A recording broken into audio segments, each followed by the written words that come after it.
C'est un cousin grec, par alliance, qui est devenu après ma famille et il avait beaucoup voyagé, il venait du Caire, il s'était installé à Athènes, c'était un sage lui aussi et il aimait m'expliquer des histoires de Nasreddin Hoxha. Alors, voici la première histoire qu'il me raconta et que je me souviens encore comme si c'était hier.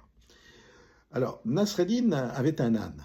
Hein, voilà, il y en a eu plusieurs dans sa vie, mais il en avait un qui était une merveille et qui travaillait beaucoup et qui mangeait normalement, mais qui travaillait beaucoup avec beaucoup d'acharnement et il était très courageux.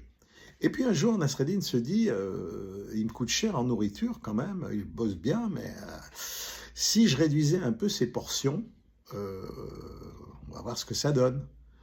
Et c'est ce qu'il fait. Et puis l'âne continue à travailler vaillamment, sans problème. Alors Nasreddin se dit, ah ben dis donc, ce mois-ci j'ai fait beaucoup d'économies. Si je continuais à réduire un peu ces portions, peut-être qu'avant je le nourrissais trop. C'est possible. Voilà. Alors il réduit progressivement ses portions. Et puis l'âne, eh ben, il était toujours vaillant, courageux. Il ne ménageait pas sa peine. Ah, et puis un jour, eh ben, à force de réduire les portions, eh bien, l'âne tomba de fatigue, exténué, et il mourut. Voilà, alors c'est une fin tragique,